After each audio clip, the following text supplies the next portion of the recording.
Welcome back, guys. Sorry, I haven't posted in a while. These videos take a long time to record and film. Usually these projects take months to complete because I'm a really slow programmer, so I'm actually surprised I got this video up so early. AI training usually takes a long time for me because I don't have the best CPU. Anyways, today we will be creating a smart facial recognition security system that comes with a customizable app with a smart user interface. So let's get started. This was probably the most complex project I've ever done. The final product has way more parts than any other projects. Do you guys remember the laser security system? I certainly do. It has the most views on my channel, of course.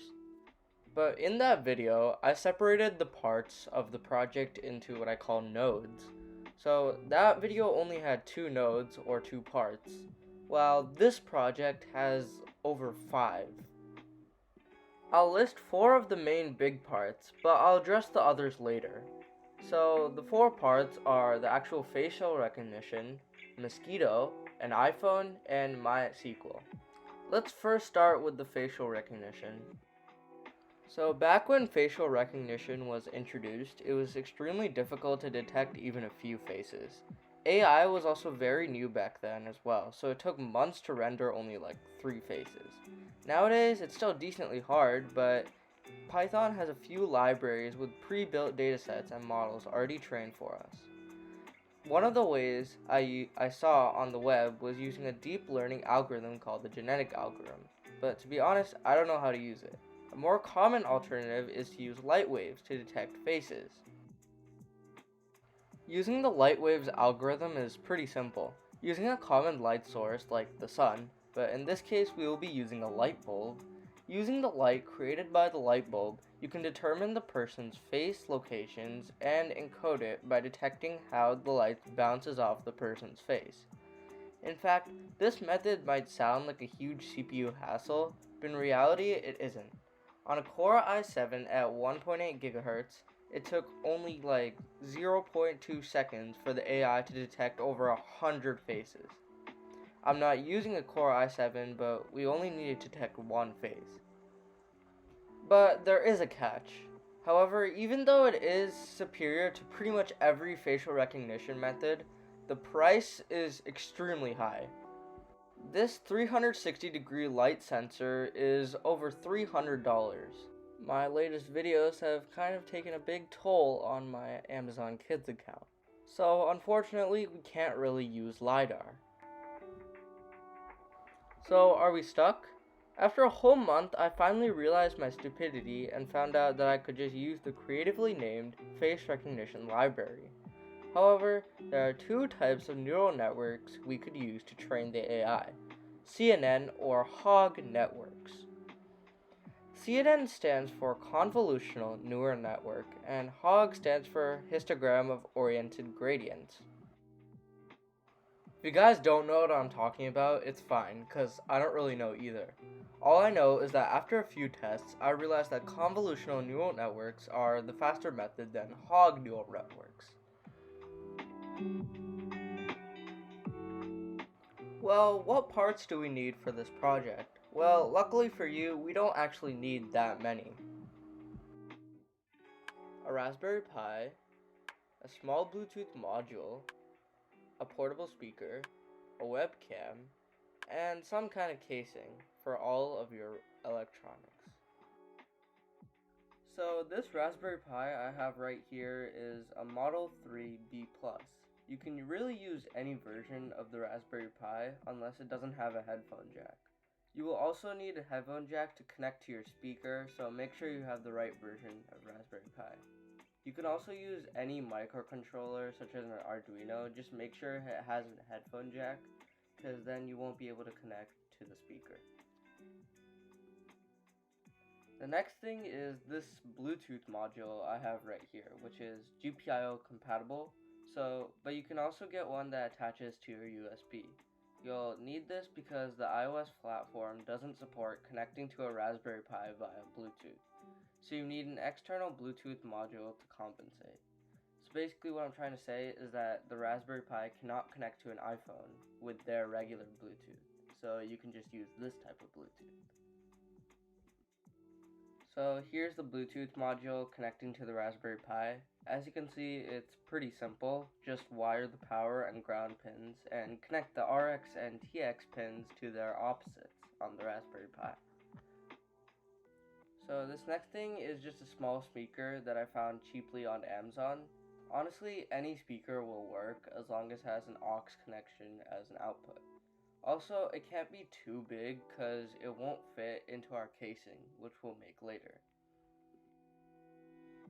Next is some kind of USB webcam. So this one I have right here is a 720p at 30 fps Logitech webcam. Any webcam would work as long as it's at least 720p or above and has a USB connection to it. Here's the casing I built for the electronics. It's literally just a tissue box that I just wrapped up with white tape. As you can see, everything fits like pretty well into the box. To place the camera, all I did was just cut a hole into the tissue box and just place the camera into it. Also, the Raspberry Pi, the speaker, and the Bluetooth module all are connected inside the tissue box.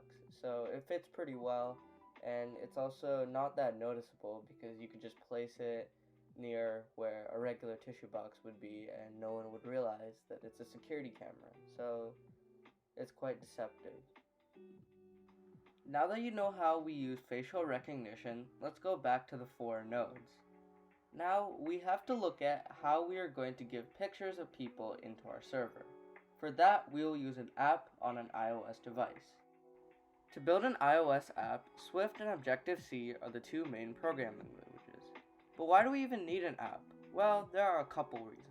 The first is that it's very self-explanatory for anybody to use. Also, Swift offers core modules which allow apps to run really fast and give us access to interesting features such as machine learning or Bluetooth. The design of the app is pretty simple. A person connects to their Raspberry Pi via Bluetooth. After logging in, they then add a picture of themselves and type in a greeting with a specific speaking rate or pitch. They then click the submit button. Now, when the Raspberry Pi senses the person's face, it will then speak out the greeting that the person typed in. Pretty simple, right? Alright, back to our nodes. Out of every node in this project, this one is probably the most complicated. Let's check out how we use the Mosquito protocol in our facial recognition project. Mosquito is actually just a module that implements the communication protocol. The actual protocol is called MQTT. MQTT works by sending signals via Wi-Fi. Due to this, it isn't commonly used due to being limited by range. So why are we using it then? Well, for us, range isn't really an issue considering the fact that this is meant for home security. Plus, MQTT sends data extremely quickly. So how are we implementing it? Well, the iOS app actually uses MQTT to send the data to the Raspberry Pi. The Raspberry Pi picks up on this data and stores it somewhere so that it can analyze it later. It works by simply using a server-client system, and you subscribe to topics so that you can get certain data organized. Then, the Raspberry Pi sends the data to somewhere on its hard drive to store it. There's only one problem with this setup: sending images. Sending text is pretty fast, considering it's only about 20 bytes. But images are way bigger than this. This image right here is 2048 by 1152 pixels with 4K resolution.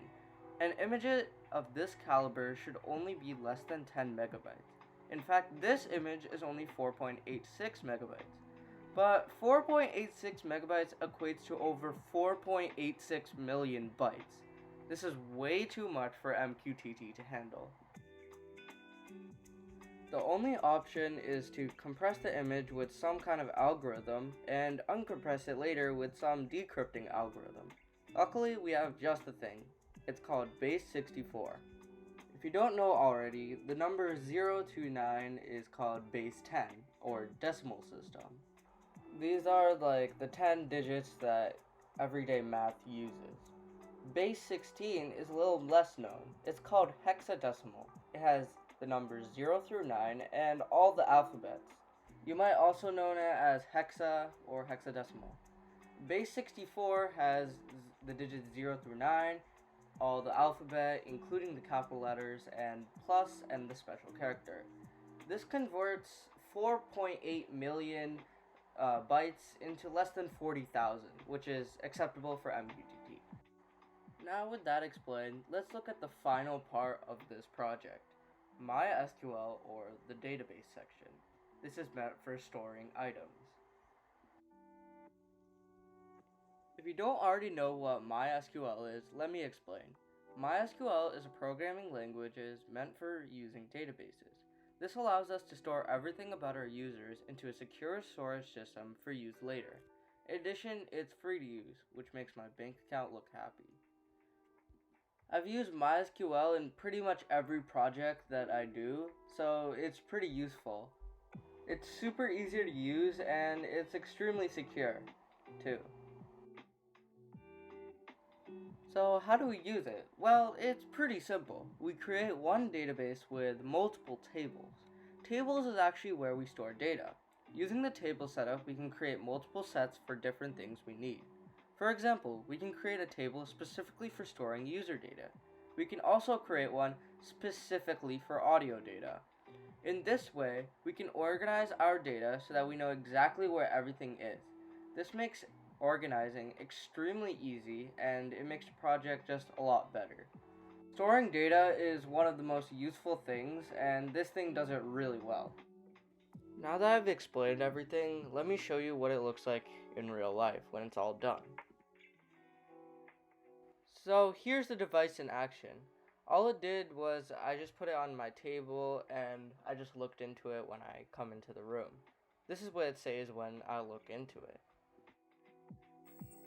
Hello Atoll. Hello Atoll. Hello Atoll. Hello Atoll. Thank you guys for watching. Please check me out in the next video.